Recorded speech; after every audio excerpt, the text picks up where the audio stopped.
नमस्कार दोस्तों, मेरा नाम है प्रतीक देशपांडे और आप देख रहे हैं स्टडी सर्कल। तो आज का टॉपिक है वैदिक काल। वैदिक काल के बारे में हमने पिछली क्लास में भी देखा था, जिसमें हमने इससे संबंधित इतिहास के बारे में जानकारी प्राप्त की थी। आज की क्लास में हम देखेंगे कि इससे संबंधित तथ्य क्या है और वैदिक काल की विशेषताएं क्या हैं। तो चलिए शुरू करते हैं ऋग्वेद से। ऋग्वेद सबसे प्राचीन वेद है। इसमें 10 मंडल हैं, 8 अष्टक हैं और 1028 सूक्त हैं और 10,580 मंत्र हैं। जो ऋग्वेद का तृतीय मंडल है उसमें गायत्री मंत्र का उल्लेख है, जो कि विश्वामित्र द्वारा रचित है। और ऋग्वेद के पंचम मंडल को ही सबसे प्राचीन मंडल माना जाता है। यह अति द्वारा रचित है। ऋग्वेद का जो नवम मंडल है, नववां मंडल जो ऋग्वेद का है, वो सोम देवता को समर्पित है। और जो दशम मंडल है, इसमें 3 सूक्त मिलते हैं, जो कि है नदी सूक्त, विवाह सूक्त और पुरुष सूक्त। ऋग्वेद में कुल 31 नदियों का वर्णन है, जिसमें से जो 25 नदियां हैं वो ऋग्वेद के दशम मंडल से है। अच्छा, अब हम बात करें कि ऋग्वेद की सबसे पूजनीय नदी कौन सी है। तो ऋग्वेद की सबसे पूजनीय नदी है सरस्वती नदी। और अगर हम कहें कि ऋग्वेद में सर्वाधिक किस नदी का वर्णन मिलता है, तो ऋग्वेद में सर्वाधिक सिंधु नदी का वर्णन मिलता है। देखिए, यही जो दो पॉइंट है वही कंफ्यूजिंग होते हैं एग्जाम में, कि सर्वाधिक किस नदी का वर्णन मिलता है, तो सिंधु नदी का वर्णन मिलता है। और सबसे पूजनीय नदी कौन सी है? सरस्वती नदी। ऋग्वेद में सरस्वती नदी को नदी तमा या देवी तमा कहा गया। ठीक है, तो ये था नदी सूक्त। अब हम बात करते हैं पुरुष सूक्त के बारे में। तो पुरुष सूक्त में एक विशालकाय पुरुष की चर्चा की गई है, जिसमें सर्वप्रथम वर्ण व्यवस्था का वर्णन किया गया है। तो वर्ण कितने होते हैं? 4 प्रकार के वर्ण होते हैं: ब्राह्मण, वैश्य, क्षत्रिय और शूद्र। तो इस पुरुष सूक्त में एक विशाल पुरुष की चर्चा की गई है, जिसमें कि जो हमारा सर है उसको ब्राह्मण के रूप में वर्णित किया गया है। जो हमारी भुजाएं हैं, बाहु है, वो क्षत्रिय के रूप में वर्णित है। और जो उदर है, मतलब जो पेट है, उसको वैश्य माना गया है।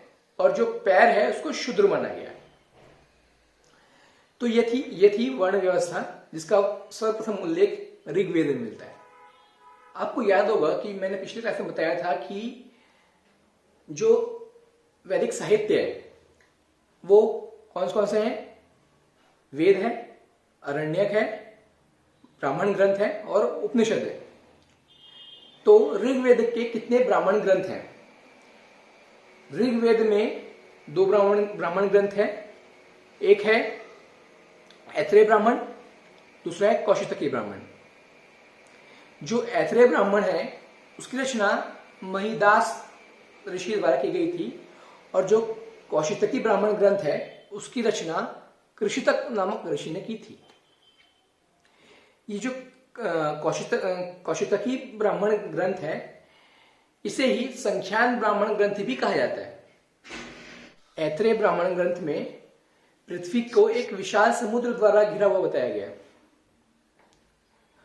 और चूंकि जो ऋषि महिदास थे, उनकी माता का नाम ऐत्रा था, इसी कारण इस ब्राह्मण ग्रंथ का नाम ऐत्रेय रखा गया। तो ये थे ब्राह्मण ग्रंथ।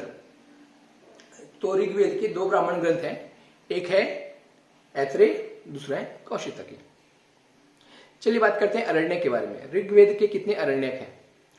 तो ऋग्वेद के 2 अरण्यक हैं, ऐत्रेय और कौशिक की। अब बात करते हैं उपनिषद की। तो ऋग्वेद के कुल 108 उपनिषद हैं, जिसमें से सबसे प्राचीन उपनिषद है छंदोग्य उपनिषद। तो उपनिषद के बारे में मैं आपको एक फैक्ट बताना चाहूंगा कि उपनिषद को वेदों का अंतिम भाग भी कहा जाता है, इसीलिए इसे वेदांग कहा गया है। तो ये था कुछ फैक्ट। हम बात करते हैं कि ऋग्वेद में कितने उपनिषद थे। तो 108 उपनिषद थे ऋग्वेद में, जिसमें से केवल 10 ही महत्वपूर्ण है।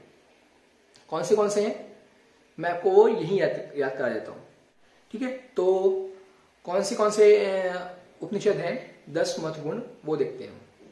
पहला है ईश, केन, फिर है कंठ, फिर है प्रश्न, फिर है मुंडक्य, फिर है मांडुक्य, फिर है बृहदारण्यक, फिर है ऐत्रेय, छंदोग्य और तैत्तिरीय।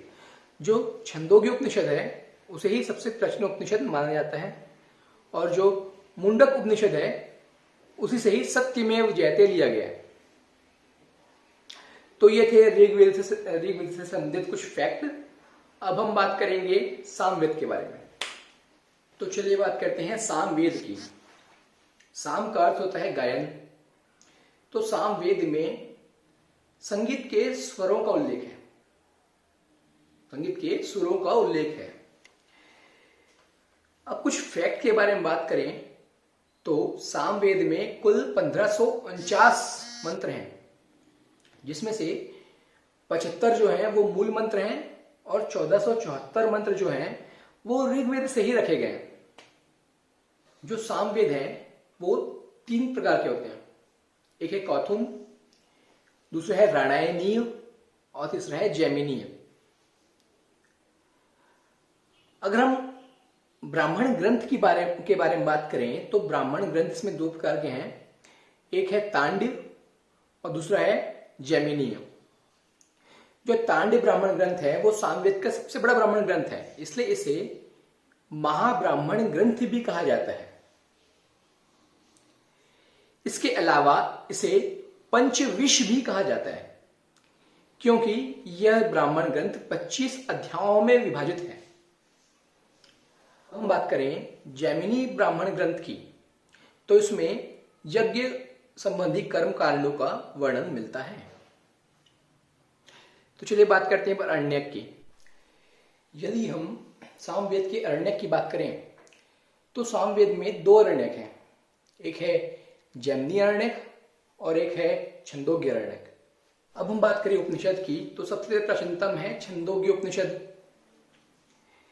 जिसमें देवकी पुत्र कृष्ण का वर्णन है और 3 आश्रमों और आत्मा और ब्रह्म का वर्णन मिलता है इसमें। चलिए बात करते हैं यजुर्वेद की। यजुर्वेद में 40 अध्याय और 1990 मंत्र हैं। जो यजुर्वेद है वो 2 प्रकार में विभाजित है। एक है कृष्ण यजुर्वेद, दूसरा है शुक्ल यजुर्वेद। जो शुक्ल यजुर्वेद है वो 2 प्रकार का होता है। एक है काव्य और दूसरा है माध्य दिन। जो शुक्ल यजुर्वेद है उसे ही विद्वानों ने श्रेष्ठ कहा है। अब हम बात करते हैं कृष्ण यजुर्वेद की। तो जो कृष्ण यजुर्वेद है वो 4 प्रकार का होता है। कंठक संहिता, कपिशकल संहिता, मैत्रेयी संहिता और तैत्तिरीय संहिता। अगर हम बात करें ब्राह्मण ग्रंथ की तो शुक्ल यजुर्वेद का एकमात्र ब्राह्मण ग्रंथ है वो है शतपथ ब्राह्मण। शतपथ ब्राह्मण ही सबसे बड़ा और सबसे प्राचीन ब्राह्मण ग्रंथ है, जिसकी रचना याज्ञवल्क्य ऋषि ने की थी। अगर हम बात करें कि जो शतपथ ब्राह्मण है उसमें क्या क्या वर्णन है, तो शतपथ ब्राह्मण में ही पुनर्जन्म का सिद्धांत, राम कथा और अश्विन कुमार के यौन दान का वर्णन है। अच्छा, और जो कृष्ण यजुर्वेद है उसका ब्राह्मण ग्रंथ है तैत्तिरीय ब्राह्मण ग्रंथ। जो यजुर्वेद के अरण्यक हैं वो है बृहदारण्यक, शतपथ और तैत्तिरीय। अब हम बात करते हैं उपनिषद की। तो जो उपनिषद है वो है बृहद उपनिषद, कंठोप उपनिषद, फिर है ईशो उपनिषद, फिर है मैत्रायण उपनिषद, फिर है महानारायण उपनिषद। जो कंठोप उपनिषद है उसमें यम और नचिकेता की कहानी का उल्लेख है। तो चलिए, ये यहां तक हमारा समाप्त होता है यजुर्वेद। अब हम बात करते हैं अथर्ववेद की। वंस अगेन, तो जो अथर्ववेद है वो सबसे इंटरेस्टिंग पार्ट है वेदों का, क्योंकि इसे सबसे नवीनतम वेद कहा जाता है।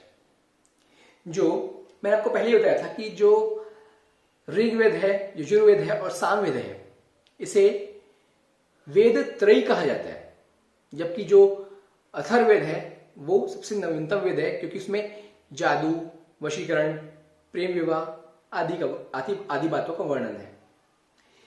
इसका जो ब्राह्मण ग्रंथ है वो एकमात्र ब्राह्मण ग्रंथ है, वो है गोपथ ब्राह्मण ग्रंथ। अथर्ववेद का कोई अरण्यक नहीं है, अथर्ववेद का कोई अरण्यक नहीं है। और जो उपनिषद है उसमें मुंडक उपनिषद, मांडुक्य उपनिषद और प्रश्नोपनिषद ही प्रमुख है। जो मुंडक उपनिषद है उसमें सत्यमेव जयते का वर्णन किया गया है। सत्यमेव जयते, जिसमें यह कहा गया है कि यज्ञ एक टूटी फूटी नौका समान है, जिसके द्वारा ही हम जीवन रूपी भवसागर से पार पा सकते हैं। और जो मांडुक्य उपनिषद है वह सबसे छोटा उपनिषद माना जाता है उसे। तो चलिए बात करते हैं वैदिक सभ्यता की विशेषताओं के बारे में।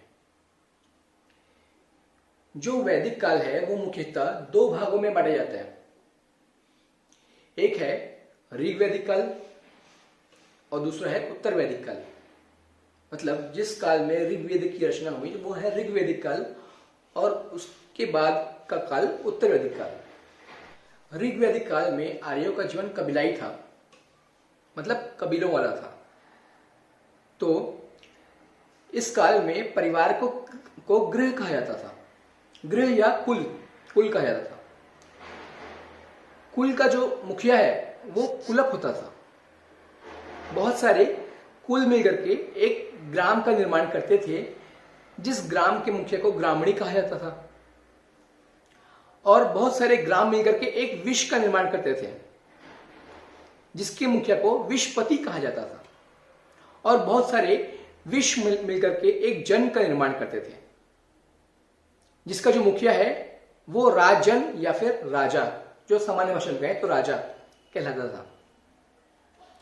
राजा के अलावा सभा, समिति तथा विदथ नामक संस्था थी। जो सभा है उसमें कुछ चुने हुए प्रतिनिधि होते थे, और जो समिति है